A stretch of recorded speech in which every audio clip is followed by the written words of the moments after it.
Приветствую, смотрящие! С вами рубрика «Дурацкий вопрос». Я ее ведущий и автор Сергей. И сегодняшний наш вопрос посвящен сигаретам и шприцам. Сигареты – это типичный и отличный пример того, как люди придают значение ничего не значащим вещам. Дают им название, какой-то смысл, говорят, что это одна из их важнейших жизненных потребностей. И впоследствии все это заходит настолько далеко, что сигареты становятся частью культуры, частью образа тех, кто является человеком. Масса людей, приверженных этой вещи, становится настолько ощутимой, что сигарета становится одним из способов манипуляции. Становится проблемой, одной из причин смерти. Какая связь между последними двумя вещами? Кто знает. Но все это формирует очень мощную эстетику, сложившуюся с годами вокруг сигарет. И не так много способов выкурить сигарету. Сам по себе процесс курения достаточно прост и не глупее, чем, к примеру, жизнь. Однако то, что вы себя убиваете и приближаетесь к смерти с каждой новой выкуренной сигаретой, и делает их привлекательными в том виде, в котором они сейчас существуют. Сейчас это основной их пункт, дарящий вам чувство безответственности, успокоения, легкости, того, что все это якобы не важно. И, возможно, так и есть. Вовсе не нужно обладать большим умом для того, чтобы курить сигареты, да и сами по себе они довольно бесполезны. Однако человеку умом обладающему, они могут стать хорошими помощниками и союзниками. К примеру, вы можете отправиться за сигаретами, даже если вы не курите.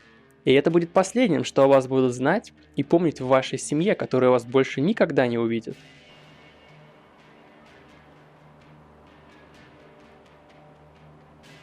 А что же шприцы?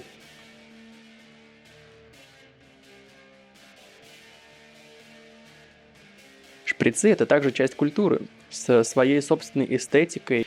И масса людей, приверженных шприцам, она также достаточно велика. Однако она все же уступает массе людей, курящих сигареты. Шприцы также являются для многих жизненной потребностью, отнятие которой приводит к серьезным последствиям. И в плане жизни и смерти шприцы работают в обе стороны, так же, как и само их устройство. И все же сигареты и шприцы схожи во многом. Обе этих вещи одноразовые. Обе этих вещи имеют примерно одинаковую цилиндрическую форму, и процесс их использования так или иначе завязан на всасывании и взаимодействии с вашим телом. Да, у сигарет вариантов развития событий от этого взаимодействия куда меньше, нежели чем у шприцов.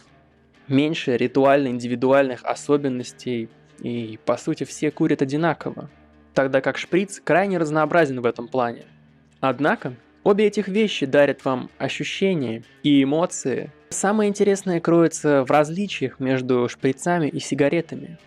Это та самая деталь, в которой можно отыскать дьявола. А именно, сигарета – это форма завершенности. Это то, что можно употребить здесь и сейчас. А шприц пуст. И эта пустота, она для вас. Она открыта для вашей фантазии и всего того, чего пожелает ваше сердце. Это их главное отличие, и оно самое важное. Поэтому в сегодняшнем дурацком вопросе какого-то конкретного ответа быть не может, поскольку все зависит только от вас, от того, какой вы человек. Есть ли в вас и у вас то, чем вы можете заполнить пустоту, или же вы способны только на поглощение? И на сегодня у меня все. С вами был Сергей, рубрика «Дурацкий вопрос». Подписывайтесь на канал, поставьте, пожалуйста, пару лайков. Всем пока!